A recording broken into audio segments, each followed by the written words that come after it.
Assalamualaikum warahmatullahi wabarakatuh. Selamat pagi Sobat Bung Santama.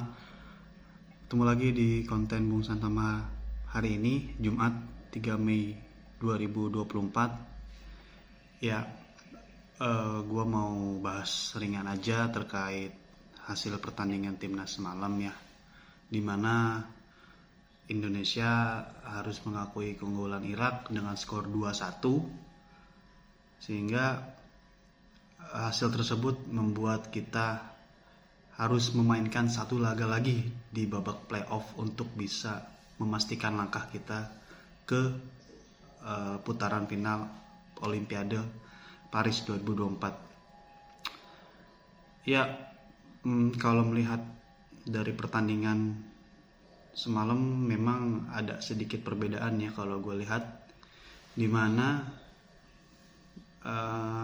permainan timnas kita kemarin tidak selepas atau tidak semaksimal yang mereka tunjukkan pada laga-laga sebelumnya ya. Laga sebelumnya tuh melawan Jordan, melawan Australia, melawan Korea Selatan. Itu kelihatan para pemain seperti ada yang kurang gitu. Seperti memang sudah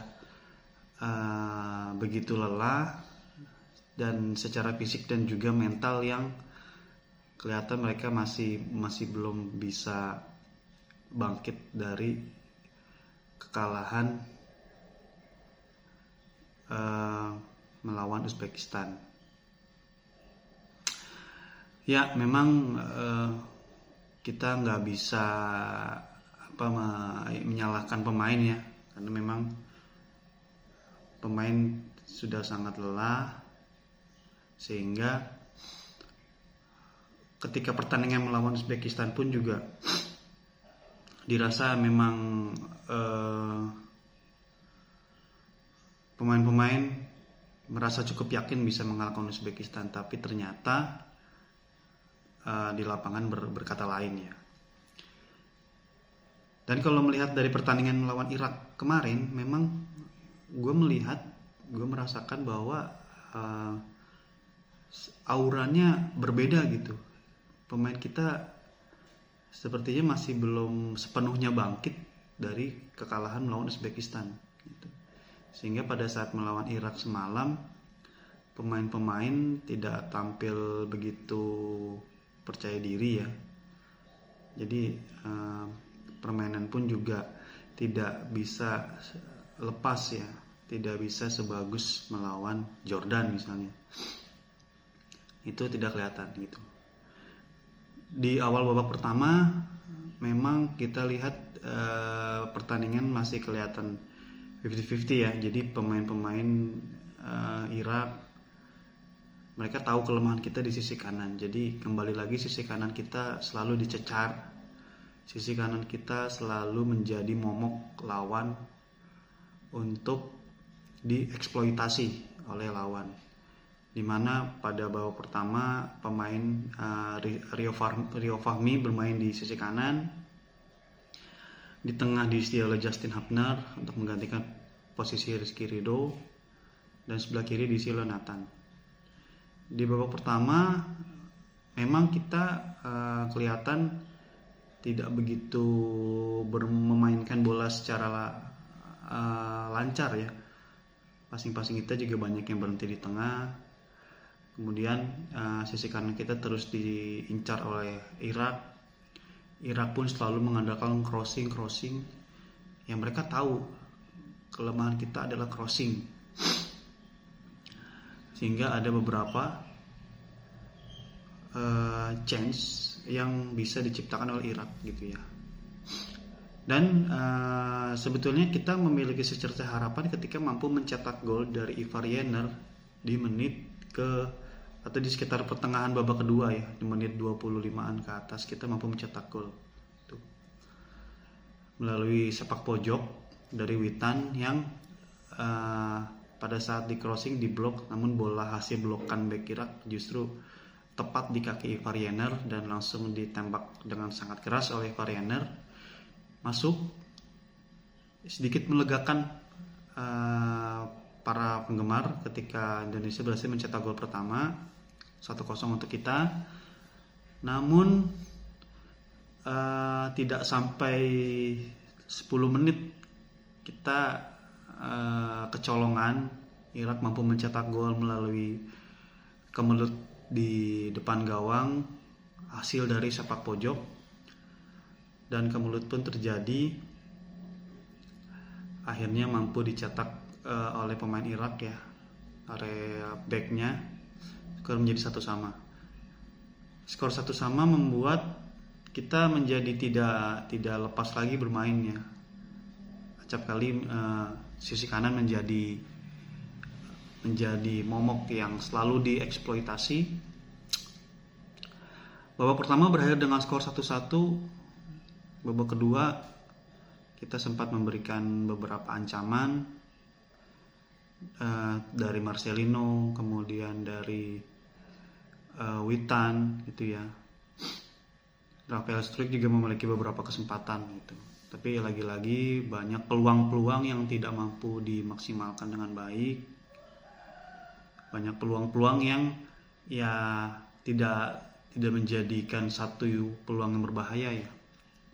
Sampai pada akhirnya Coach Sintayong memasukkan Rafael Sananta untuk menambah daya gedor timnas dengan memainkan 2 striker, dengan menggeser Rafael Struijk menjadi lebih melebar dan Sananta menjadi striker.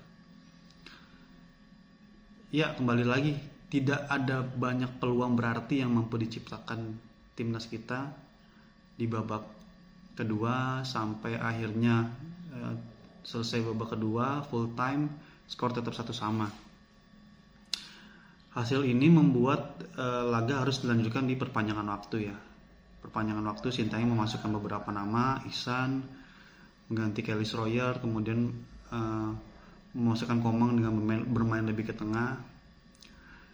Lagi-lagi Irak pun juga memasukkan beberapa pemain untuk penyegaran dan menciptakan beberapa peluang sampai akhirnya di sekitar menit 105, sekitar menit pertengahan babak perpanjangan waktu pertama,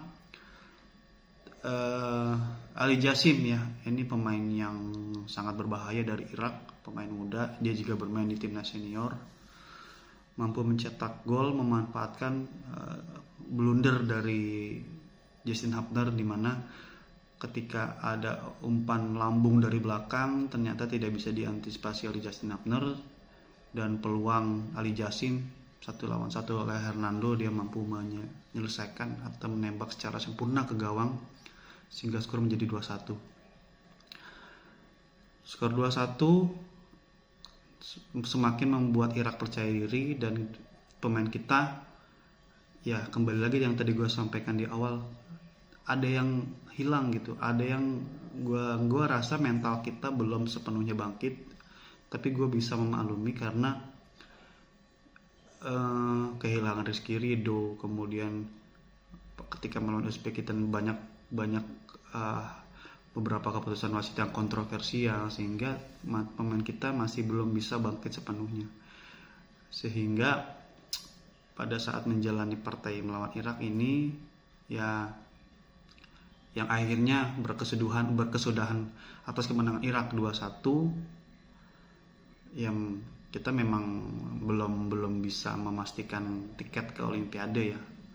Karena hasil ini juga Irak, Jepang dan Uzbekistan sudah memastikan tiket ke Olimpiade Paris, dan ya kita harus bersabar, kita harus masih memainkan 1 laga lagi babak playoff untuk memperebutkan tiket terakhir Olimpiade, di mana kita akan menghadapi Guinea dari negara dari Afrika Tengah, yang gue dengar pertandingannya akan dimainkan di Prancis ya, tanggal 9 Mei, hari Kamis depan. Ya semoga saja nanti pada saat menghadapi Guinea pemain kita sudah pulih baik secara fisik dan mental, sehingga kita bisa memainkan pertandingan tersebut dengan lebih maksimal ya. Karena kalau gue lihat mental kita masih belum sepenuhnya bangkit pada saat melawan Irak semalam gitu. Jadi kelihatan sekali permainannya tidak secantik, tidak semulus pada saat melawan Korsel atau Jordania. Oke, sedikit tadi review singkat gue tentang pertandingan melawan Irak perebutan tempat ketiga. Pertandingan diakhiri kemenangan Irak 2-1 sehingga Irak memastikan satu tiket ke Olimpiade. Tapi nggak perlu kecewa lebih menjauh, kita tetap harus mendukung timnas. Timnas akan kembali lagi bermain melawan Guinea untuk merebutkan kesempatan terakhir atau tiket terakhir Olimpiade yang akan bermain hari Kamis tanggal 9 Mei. Semoga timnas bisa memenangkan pertandingan dan mental kembali baik lagi, pulih lagi. Oke, sobat Bung Santama, thank you for watching. Kita ketemu lagi di konten gue berikutnya. Assalamualaikum warahmatullahi wabarakatuh. Bye bye.